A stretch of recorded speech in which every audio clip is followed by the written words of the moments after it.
Good morning students, welcome to online classes of new Rajasthan public school. बेटा हम लोग 10th class की math study कर रहे हैं। चैप्टर नंबर 5 हमारा रनिंग था, जिसका आज लेक्चर नंबर कौन सा है, 13 है। ठीक है, मिसलेनियस एक्सरसाइज चल रही थी हमारी, जिसमें हम लोगों ने क्वेश्चन नंबर 4 तक, क्वेश्चन नंबर 5 भी हो गया था बेटा अपना। क्वेश्चन नंबर 5 तक हम लोगों ने कंप्लीट कर लिए थे, है ना। S N is equal to 3n² + 5n वाला क्वेश्चन हो गया था कंप्लीट। और उसकी तरह सिमिलरिटी मैंने कह दिया था 14 क्वेश्चन भी कर लेना, 14 भी सेम होगा। 14 ही था।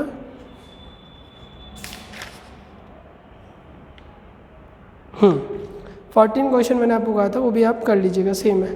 अब बात कर रहे हैं बेटा 6 क्वेश्चन की। इंपॉर्टेंट क्वेश्चन में बेटा ये जो आप पढ़ रहे हो अभी क्वेश्चन मिसलेनियस एक्सरसाइज के, जितने भी क्वेश्चन हैं वो अलग तरीके के हैं और इम्पॉर्टेंट है, तो अच्छे से देख लेना। मैंने कल क्वेश्चन नंबर 5 बहुत अच्छे से बता दिया था आपको, ठीक है। अब क्वेश्चन नंबर 6 की बात कर रहे हैं बेटा ना। Question number 6, if sum of n terms, if sum of n terms of AP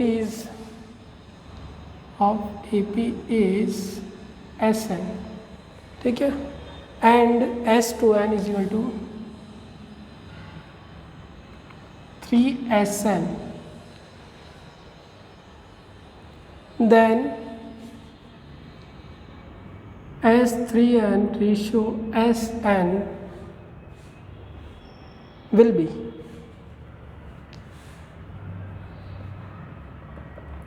बेटा अब बात कर रहे हैं यहाँ पे।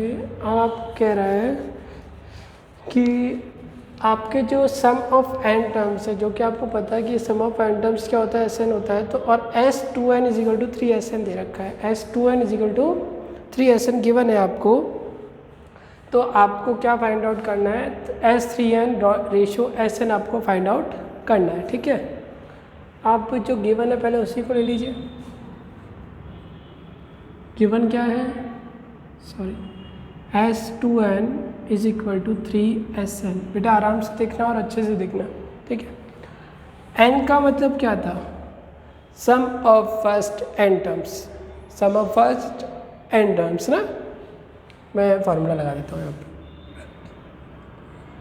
3 ये मल्टीपल एज इट इज़ आ गया, 2a + n - 1 × d। ओके बेटा, कोई कन्फ्यूजन नहीं है कि यहाँ पे नंबर ऑफ टर्म्स n है, तो यहाँ पर भी आपको n दिख रहा है और यहाँ पर भी आपको क्या दिख रहा है, n ही दिख रहा है, ठीक है। मैं वापस से इसको रफ करके दोबारा लिख देता हूँ।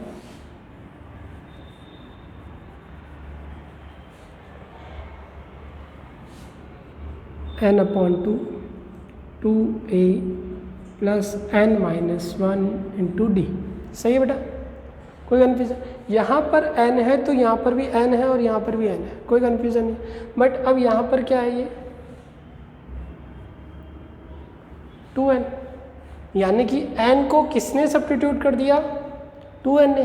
n को किसने सब्स्टिट्यूट कर दिया यहाँ पर, 2n ने। तो आपके फॉर्मूले में भी अब आप n को किससे सब्स्टिट्यूट कर दोगे, 2n से। तो अब मैं इसका फॉर्मूला यहाँ अप्लाई कर रहा हूँ बेटा, 2n/2, क्योंकि n की जगह पे 2n आएगा, कोई कन्फ्यूजन नहीं है, ठीक है। और फिर 2a + 2n - 1 × d।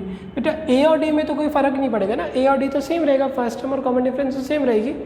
n को सब्स्टिट्यूट कर दिया किसने, 2n ने, तो हमारे फार्मूले में n को सब्स्टिट्यूट कर दिया हमने 2n से, और n को सब्स्टिट्यूट कर दिया हमने 2n से, कोई कन्फ्यूजन नहीं है यहाँ पर। अब थोड़ा सा देखते हैं यहाँ पर कि n/2 से n/2 कैंसिल हो गया, n/2 से n/2 क्या हो गया, कैंसिल। इक्वल में आप सेम नंबर्स को कट कर सकते हो, ठीक है। इक्वल में आप सेम नंबर्स को क्या कर सकते हो, कट कर सकते हो। या ऐसे देखो कि ये मल्टीप्लाई का है तो डिवाइड में जाएगा तो कट हो जाएगा, ठीक है। कन्फ्यूज होने की जरूरत नहीं, सर डायरेक्ट कैसे कट कर दिया, मैं कर सकता हूँ, ठीक है। तो n/2 सेम है, मल्टीप्लाई में दिख रहे हैं मुझे, मैंने कट कर दिया तो मल्टीप्लाई में, ठीक है। अब यहाँ पे तो रिमेनिंग क्या है, 2 है और यहाँ पर क्या है, 3 है, तो मैं इसको मल्टीप्लाई करता हूँ। 2 को 2 से मल्टीप्लाई करेंगे तो क्या आएगा, 4 है। 2 को 2 से करेंगे तो 4 है। 2 को 2n से करोगे तो 4n, और 2 × 1 2। बेटा इसी से मल्टीप्लाई होगा ना, डी से नहीं होगा, डी तो पूरा ये एक टर्म है ना, आप या तो डी से कर दो या इससे कर दो। भाई अगर मुझे ये कहेगा 2 3 + 5 मल्टीप्लाई बाय 7, सही है, तो मैं 2 मल्टीप्लाई बाय 3 लिखूंगा और फिर 2 मल्टीप्लाई बाय 5 मल्टीप्लाई बाय 7 लिखूंगा ना। मैं ऐसे थोड़ी लिखूंगा 2 मल्टीप्लाई बाय 5 और 2 मल्टीप्लाई बाय 7, ऐसे थोड़ी होगा, ये तो गलत हो जाएगा ना। तो 2 मल्टीप्लाई 5 मल्टीप्लाई बाय 7, ओके बेटा, क्योंकि ये दोनों मल्टीप्लाई में, ये पूरा एक टर्म है तो इसी से मल्टीप्लाई, तो ये पूरा एक टर्म है तो मैंने आगे वाले से मल्टीप्लाई कर दिया, 2n - 1 से मल्टीप्लाई कर दिया, d से मल्टीप्लाई करने की जरूरत नहीं है आपको, ठीक है। कंफ्यूज मत होना कि सर इससे तो कर दिया, इससे क्यों नहीं किया। अब इधर आओ, 3 को 2 से करेंगे तो 6 से, 3 को n से करेंगे तो 3n, 3 को 1 से करेंगे तो 3। अब इसके बाद 4n - 2, एज इट इज़, मैं डी वाले टर्म्स को यहाँ लेके आ रहा हूँ। 4n - 2 as it is, plus का 3n इधर शिफ्ट होके किसका होगा, माइनस का 3n, माइनस का 3 शिफ्ट होके यहाँ किसका होगा, प्लस का, और डी कॉमन में वो as it is D common में आ गया। फिर यहाँ पर 6 है और प्लस का 4 ही शिफ्ट होके किसका आ गया, कोई कन्फ्यूजन नहीं आता। वापस देखिए, 4n - 2 -3n प्लस का था, माइनस का 3 प्लस का हो गया और डी कॉमन में आ गया। 6a प्लस का 4 इधर आके माइनस का 4n - 3n तो क्या आ गया n, 3 - 2 क्या आ गया +1, 3 - 2 +1 आएगा और डी कॉमन में। 6a - 2a, 6a - 4a 2a आ जाएगा। तो 2a = मैं क्या राइट कर सकता हूँ, 2a किसके इक्वल है, n+1 d के। ये मैंने जो गिवन था मुझे, मैंने उससे एक रिलेशन निकाल दिया किसके बीच में, a, n और d के बीच में एक रिलेशन मेरे पास आ गया, ठीक है। अब इसको यहीं छोड़ देते क्योंकि आगे करने का कोई मतलब नहीं है, ठीक है। अब मैं चाहता हूँ मुझे फाइंड आउट क्या करना है, अब मुझे फाइंड आउट करना है S3n ratio Sn। Now S3n/Sn, तो 3n/2, 2a प्लस, बेटा अब n की जगह पर क्या आ रहा है, 3n आ रहा है ना, n की जगह पर क्या आ रहा है 3n, तो n की जगह 3n रखो, 2a plus 3n - 1 into D, फिर यहाँ होंगे n/2 2a plus n - 1 into D, तो नॉर्मल फार्मूला अप्लाई हो गया, कोई कन्फ्यूजन नहीं है भाई। S3n बोल रहा था तो n की जगह क्या से शिफ्ट हो जाएगा, 3n आ जाएगा, है ना, n की जगह क्या आ जाएगा 3n, ठीक है। तो n की जगह 3n आया और यहाँ पे n की जगह क्या आ गया आपका 3n आ गया, ओके। अब इसके बाद ये वापस n/2 से n/2 कैंसिल, ठीक है। n/2 से n/2 कैंसिल होने के बाद में आपका क्या रिमेनिंग बचा, 3 2a प्लस 3n - 1 d, और फिर यहाँ पर 2a plus n - 1 into D, कोई कन्फ्यूजन नहीं है। अब मैंने 2a की वैल्यू यहाँ पे फाइंड कर रखी है, 2a किसके इक्वल है, n+1 d के, 2a किसके इक्वल है, n+1 d के। By using equation number second या substitute, by using equation number first, 3 2a की जगह क्या सब्स्टिट्यूट हो जाएगा, n+1 d plus 3n - 1 d,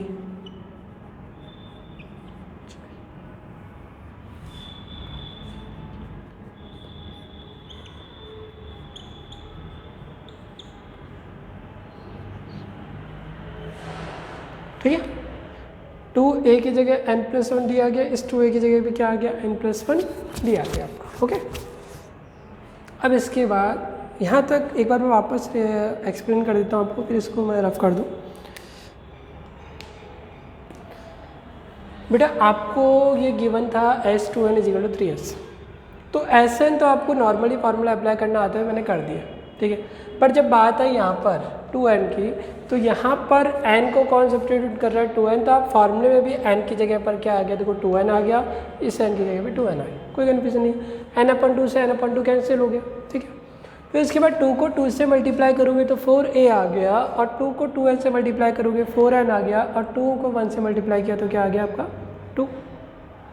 D से मल्टीप्लाई नहीं करना, क्योंकि ये पूरा एक टर्म है, अलग अलग टर्म नहीं है कि पहले इससे कर रहे हो बाद में इससे करो, नहीं ऐसा नहीं करना है, क्योंकि ये पूरा एक टर्म है। तो इससे कर दोगे तो बहुत है, या इससे कर दो, या तो इसी से करो या इससे करो, दोनों से मत करो भाई, ठीक है। ऐसे यहाँ पर 3 को 2 से 3 2 जा 6 और यहाँ पे 3n 3 1 जा 3 और डी। अब यहाँ पर मैंने 4a को शिफ्ट किया, माइनस का 4 है और ये प्लस का 3n, माइनस के लिए माइनस का 3 प्लस का 3, 4n माइनस 3n, n हो गया 3 माइनस 2 प्लस 1 हो गया, डी आ गया 6 से माइनस 4 है 2 हो गया। तो 2a is equal to n plus 1 D हो गया इक्वेशन नंबर फर्स्ट, ठीक है। ये आपका यहाँ तक 2a की वैल्यू हो गई n प्लस 1 डी तक। अब बात करते हैं हम लोग क्या फाइंड आउट करना है, S3n अपॉन Sn, ठीक है, ये फाइंड आउट करना है। तो वही n की जगह 3n शिफ्ट हो गया, n की जगह 3n हो गया, n आ गया, ठीक है। तो n/2 से n/2 मैंने कैंसिल कर दिया, भाई ऊपर नीचे n/2 कैंसिल हो गया, और फिर 3 एज इट इज़ और ये भी एज इट इज़।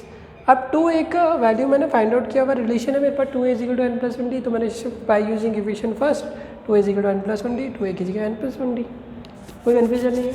अब एक काम कीजिए, आप यहाँ का स्क्रीनशॉट लीजिए एक बार, फिर हम लोग आगे चलते हैं।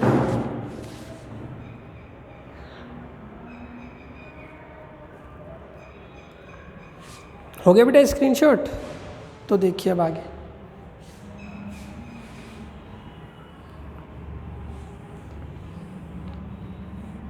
सिर्फ यहीं का रफ कर रहे हैं ना। अब यहाँ आप देखते हो कि d यहाँ पर कॉमन आ रहा है कि नहीं आ रहा है, d इन दोनों में से कॉमन आ जाएगा, d यहाँ पर भी कॉमन आ जाएगा, तो मैं कॉमन लेता हूँ d को। तो ये मैंने d को कॉमन लिया, तो रिमेनिंग बचा n plus 1 plus 3n minus 1, n plus 1 and 3n minus 1। इसके बाद यहाँ पर भी नीचे भी d को कॉमन ले लेते हैं हम लोग, तो n plus 1 plus n minus 1, ये भी कोई प्रॉब्लम नहीं होगी यहाँ पे भी। अब प्लस 1 से माइनस 1 कैंसिल होगा, प्लस 1 से माइनस 1 कैंसिल हो जाएगा, बेटा देख तो रहा है ना, मतलब कैंसिल करने के बाद 1 देख लेना, अगर नहीं समझ में आए जब आप नोट कर रहे हो तो वीडियो को वापस भी रिवर्स कर, मतलब थोड़ा सा पीछे करके देख लेना ना। और d से d भी कैंसिल, तो मेरे पास रिमेनिंग क्या बचा 3, ये वाला 3n प्लस 1 n क्या हो जाएगा आपका 4n, और n प्लस n क्या होगा आपका 2n, कोई कन्फ्यूज़न नहीं है यहाँ तक भी। अब n से n भी कैंसिल, 2 से 4 कैंसिल 2 टाइम्स, तो 3 2 जा, n से n कैंसिल, 2 से 4 कैंसिल 2 टाइम्स, 3 2 जा 6, ये आपका क्या हो गया बेटा आंसर हो गया, ये आपका क्या हो गया बेटा आंसर, है ना। अब यहाँ देखिए वापस मैंने यहाँ d कॉमन ले लिया बेटा, d कॉमन लेते ही n प्लस 1 और 3n माइनस 1 आ गया, और रिमेनिंग यहाँ पे नीचे की तरफ आ गया n प्लस 1 और n माइनस 1, 1 से 1 कैंसिल, 1 से 1 कैंसिल, प्लस 1 और माइनस 1 है तो कैंसिल हो ही जाएंगे ना, और n प्लस 3n 4n हो गया, n प्लस n 2n हो गया, n से n कैंसिल, 2 से 4 2 टाइम्स, 3 2 जा 6, ठीक है। तो मेरा आंसर क्या आ गया बेटा 6, आप स्क्रीनशॉट ले लीजिए इसका, तो हम लोग आगे चलते हैं।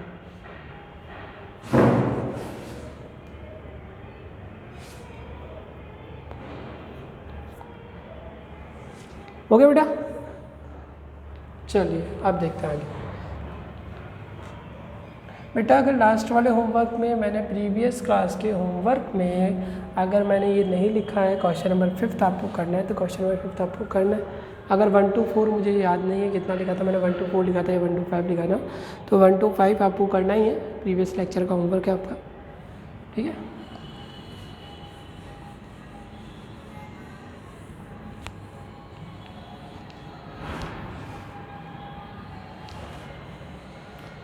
तो ये क्वेश्चन नंबर कौन सा हो गया आपका, क्वेश्चन नंबर 6। अब 7 की बात करते हैं।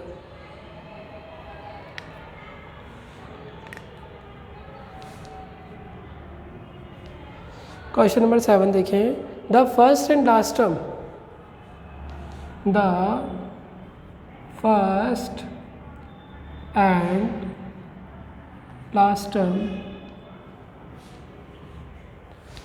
of an APR of an APR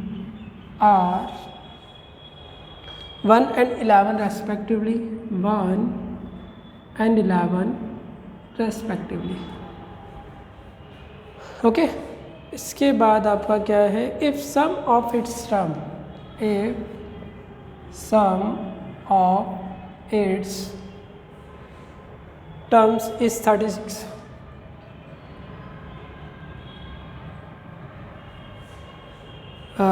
then number of terms will be, then number of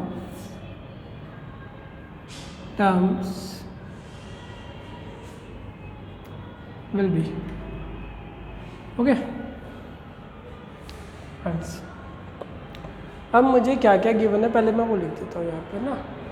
पहले फर्स्ट टर्म कितनी है 1, मैं लिखता हूँ first term of AP, first term of AP A is equal to 1, ठीक है। फिर उसके बाद मुझे क्या गिवन है, लास्ट टर्म गिवन है कितना है 11, तो last term of AP AN is equal to 11। मैंने आपको कह रखा है कि AN लास्ट टर्म जो होती है वो AN होती है, आप चाहो तो L लिख लो, कोई प्रॉब्लम नहीं है, कंफ्यूज होने की जरूरत नहीं है। L और AN एक ही चीज़ को रिप्रेजेंट करते हैं, L और AN हमेशा इक्वल ही होते हैं, 90% आपका इक्वल ही होता है। L यानी लास्ट टर्म और AN यानी nth टर्म, तो लास्ट टर्म को हम nth टर्म ले लेते हैं, तो L और AN एक ही चीज़ को रिप्रेजेंट करते हैं। ये मैंने जब आपको फॉर्मूले लिखवाए थे SN के 2, उसमें भी लिखवा दिया था। अब इसके बाद क्या लिखा हुआ है, ये क्या लिखा हुआ है यहाँ पे, सम ऑफ इट्स टर्म्स इज 36, तो सम ऑफ n टर्म्स लेट कर दिया हम लोगों ने इसको, SN इज इक्वल टू 36। भाई sum of n terms SN is equal to 36, ये n टर्म्स क्या किया मैंने, एज्यूम किया ना, इसलिए मैंने इसके ब्रैकेट में डाल दिया लेट, क्या एज्यूम किया हुआ हम लोगों ने कि सम ऑफ n टर्म्स लेट किया, SN कितना है 36 है। अब SN का फॉर्मूला क्या होता है आपका बेटा, L गिवन है तो L वाला ही फॉर्मूला लगाओगे, L गिवन है तो किसका फॉर्मूला लगाओगे, L का ही फॉर्मूला लगाओगे। तो SN मेरा क्या है 36 है, N मुझे पता ही नहीं है, और A क्या है 1 और L क्या है 11, तो 11 + 1 कितना हो गया आपका 12, 6 टाइम्स हो गया कैंसिल। अब ये 6 मल्टीप्लाई इसमें आ जाएगा डिवाइडेशन में,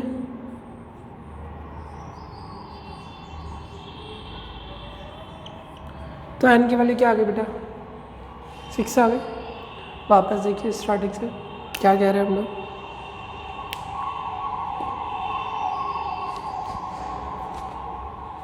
the first and last term of AP are 1 and 11 respectively. जो फर्स्ट और लास्ट टर्म है AP की वो क्या है 1 और 11 है रेस्पेक्टिवली है, ठीक है। तो मैंने कहा फर्स्ट टर्म 1 हो गई, लास्ट टर्म 11 हो गई, और सम ऑफ इट्स टर्म्स इज 30, तो सम ऑफ n टर्म्स ले लिया। n टर्म्स को मैंने लेट किया क्योंकि मुझे पता ही नहीं कितने टर्म्स का है, तो n टर्म्स क्या हो गया मेरे लिए एज्यूम हो गया कि नंबर ऑफ टर्म्स कितने हैं n है सॉरी। SN का फॉर्मूला अप्लाई कर दिया, वैल्यू सब्स्टिट्यूट कर दिया हम लोगों ने, 11 + 1 12 हो गया, 2 से 12 कैंसिल हो गया 6 टाइम्स, 6 मल्टीप्लाई का डिवाइड में 36 को 36 से डिवाइड किया तो क्या आ गया आपका 6 टाइम्स। ओके, स्क्रीनशॉट ले लो आप इसका।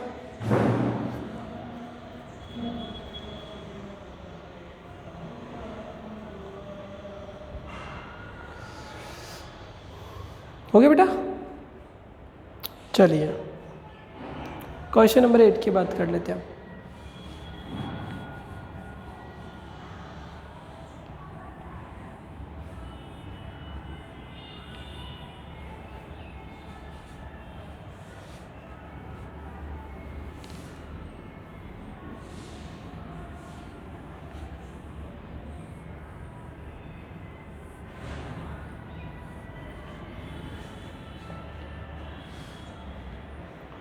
स्क्रीनशॉट ले लिया होगा ना उसका। अब question number 8, right fifth term of AP, fifth term of AP 3579 3579 ... 201 from last.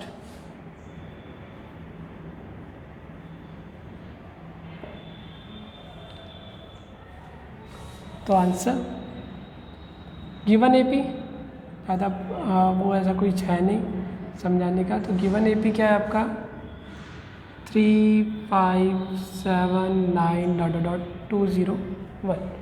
Given AP क्या है 3579 201। तो फर्स्ट टर्म क्या हो गई बेटा, ए क्या हुआ 3 और कॉमन डिफरेंस क्या हुआ बेटा A2 माइनस A1, तो 5 माइनस 3 इज इक्वल टू 2। ठीक है, और वो हो गई लास्ट टर्म आपकी 201। ओके, अब मुझे ये कह रहा है कि fifth term of AP from क्या से निकालना है, लास्ट से। अगर मुझे स्टार्टिंग से निकालना होता है, फर्स्ट से निकालना होता है, वहाँ पे कहता नहीं वो 10th टर्म फ्रॉम एपी लोग कह देता है सीधे सीधे, वो स्टार्टिंग नहीं कहता। तो हम लोग किसका फार्मूला लगा देते हैं, ये वाला फार्मूला लगा देते हैं, A N is equal to A plus N minus 1 into D. ये लगाते हैं हम लोग कब, जब हमको फर्स्ट से निकालना हो, 1 2 3 4 इस तरीके से आगे निकालना हो तो। बट इसने क्या कह दिया लास्ट, तो अगर मैं यहाँ लिखता हूँ nth term from last, nth term from last, तो अगर आप लास्ट से निकाल रहे हो मतलब यहाँ से जा रहे हो ना आप, तो अगर स्टार्टिंग से जा रहे थे तो आपका ए आ रहा था यानी कि फर्स्ट टर्म। अगर आप लास्ट से जा रहे हो तो आपका पहले सबसे पहले क्या आएगा, यहाँ पे लास्ट टर्म आएगा। भाई आगे से फाइंड कर रहे थे तो ए लिख रहे थे, फर्स्ट टर्म लिख रहे थे। अगर आप पीछे से फाइंड कर रहे हो, लास्ट से फाइंड कर रहे हो, तो सबसे पहला टर्म तो एल ही हुआ ना मेरा, लास्ट टर्म। अब यहाँ देखो, आप यहाँ पर क्या कर रहे थे, आप प्लस कर रहे थे जब आप कहाँ से जा रहे हो, आगे से जा रहे हो, फ्रंट से जा रहे हो। बट अगर आप पीछे से आओगे तो अगर आगे से मैं प्लस करता हुआ जा रहा हूँ तो पीछे से माइनस करता हुआ ही आऊँगा ना, तो एल माइनस आ जाएगा। ठीक है, और बाकी एज इट इज। तो अब यहाँ लिखते हैं कौन सा टर्म निकालना है मेरे को, फिफ्थ टर्म।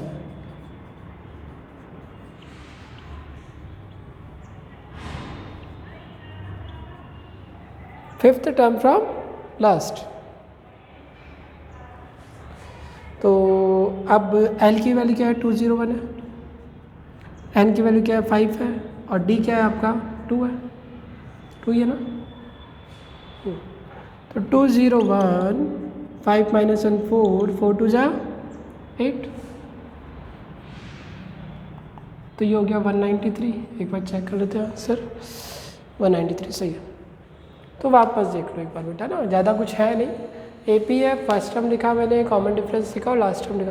फिर बोला nth टर्म फ्रॉम लास्ट का फार्मूला मैंने आपको डिस्क्राइब करके बताया कि किस तरीके से आप निकाल सकते हो ना, तो मैंने निकाल दिया यहाँ पर। और उसके बाद fifth term from last, 201, 5 minus 1 2, 5 minus 1 4 हो गया, 4 2 8 हो गया, 201 में से 8 को सब्ट्रैक्ट करोगे तो क्या आएगा 193। ओके बेटा, कोई कन्फ्यूज़न नहीं है, स्क्रीनशॉट ले लो जल्दी से।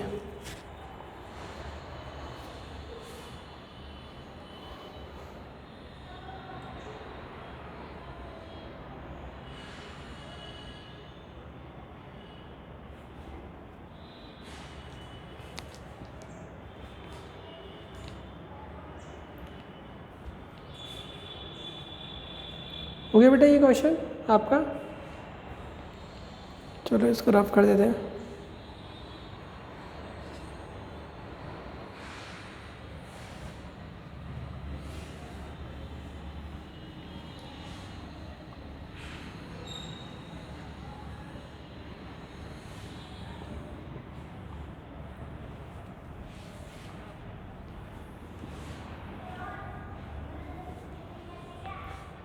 हाँ बेटा जी, तो क्वेश्चन क्या बोल रहा है आपका last,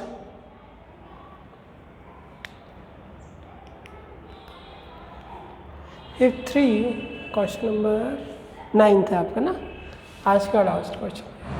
if 3 consecutive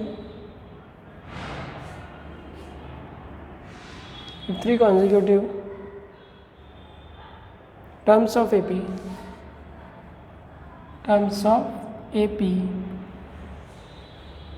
are 4/5 A and 2, then find क्या फाइंड करना है? देन फाइंड क्या, कुछ लिखा ही नहीं, देन फाइंड ए, है ना, यही फाइंड करेंगे अभी, और तो क्या फाइंड करेंगे? तो अगर मुझे ये कह रहा है बेटा कि 4/5 A and 2 are in AP, ये किस में है? AP में। 4/5 A and 2 AP में है, ठीक है। अगर AP में है बेटा, वैसे तो ये बहुत लंबा क्वेश्चन हो जाएगा कि आप कहो कि सर ये तो फर्स्ट टर्म हो गई, ये थर्ड टर्म हो गई, अब मैं थर्ड टर्म का फॉर्मूला लगा के पहले D निकालूंगा और फिर D के बाद सेकंड टर्म है A, तो मैं सेकंड टर्म निकाल दूंगा, जैसे हम लोगों ने फर्स्ट सेकंड क्वेश्चन में किया था ना। सेकंड क्वेश्चन में आई थिंक मैंने सेकंड मेथड में बताया था यहाँ पर। तो वो तो बहुत बड़ा हो जाएगा बेटा अपने लिए कि अपन ये करें कि यार पहले ये टर्म हो गया फर्स्ट टर्म और ये थर्ड टर्म हो गया, तो थर्ड टर्म का A+2D होता है, तो A मैंने सब्स्टिट्यूट करके 2D निकाला और फिर D के बाद ये A क्या है, सेकंड टर्म है, तो मैं वो निकालता हूँ बैठ के। तो वो तो बहुत लंबा हो जाएगा बेटा, है ना। तो मैं एक छोटा सा तरीका बता रहा हूँ आपको कि अगर ये AP में है तो इन दोनों का डिफरेंस यानी कि A - 4/5 किसके इक्वल होगा? 2 - A के इक्वल होगा, इन दोनों के डिफरेंस की। भाई अगर 3 टर्म्स किस में हो, AP में हो, तो उनके कंसेक्यूटिव टर्म्स का जो डिफरेंस होता है वो इक्वल रहता है ना। AP में ये होता है, चेक किया था ना शुरू में हम लोगों ने। या मैं लो लिख देता हूँ मैं यहाँ पर R in AP, so A2 - A1 equal होगा क्या A3 - A2 के? D की वैल्यू है ना दोनों, लो अब देख लो, अब समझ में आ गया होगा। A2 - A1 भी D होगा और A3 - A2 भी D ही होगा ना, दोनों इक्वल ही होंगे ना, कोई कन्फ्यूज़न नहीं होगी यहाँ पे। मैंने यहाँ वैल्यू पुट कर दिया, ठीक है। तो माइनस का A इधर शिफ्ट हो गया, किसका हो गया बेटा? प्लस का हो गया, और 2 - 4/5 उधर शिफ्ट हो गया, किसका होगा? प्लस का, ठीक है। तो A + A क्या हुआ आपका? 2A हो गया, कोई कन्फ्यूजन नहीं है। यहाँ पे एलसीएम लोगे बाय टेकिंग एलसीएम, 5 एलसीएम 10 आ जाएगा और यहाँ 4 आ जाएगा, ठीक है। 5 को डिवाइड करोगे 1 से 5 टाइम्स, 5 2 जा 10, और 5 को 5 से डिवाइड करोगे 1 टाइम, 1 को 4 से मल्टीप्लाई करेंगे 4, तो 10 + 4 क्या हो गया बेटा? 14 हो गया। अब ये 2 मल्टीप्लाई किस में चला जाएगा? डिवाइड में शिफ्ट हो गए, तो 2 से 14 कितने टाइम्स कैंसिल हो जाएगा? 7 टाइम। तो A की वैल्यू क्या आ गई बेटा? 7/5। 7/5 वापस चेक करो स्टार्टिंग से बेटा। अब हमने बड़ा वाला मेथड यूज़ नहीं किया, हम लोगों ने शॉर्ट में चीज़ की कि हमने कहा कि अगर ये तीनों AP में है, अगर ये 3 टर्म्स किस में है? AP में है, तो इनका डिफरेंस क्या होगा? इक्वल होगा। तो मैंने कहा डिफरेंस इक्वल है, A2 - A1 A3 - A2 equal है। वैल्यू सब्स्टिट्यूट कर दी, माइनस से इधर शिफ्ट हो गया प्लस है, और -4/, इधर शिफ्ट हो के प्लस का हो गया, प्लस कर दिया बाय टेकिंग एलसीएम, 2 मल्टीप्लाई कर डिवाइड में, तो A की वैल्यू सिंपल सी 3 लाइन्स में फिनिश हो गया 7/5। तो आज का आपका होमवर्क क्या है बेटा? आपको करना है क्वेश्चन नंबर 6 to 9 तक करना है, क्वेश्चन नंबर 6 to 9। कौन से एक्सरसाइज का? मिसलेनियस एक्सरसाइज 5 का। ओके, ठीक है बेटा।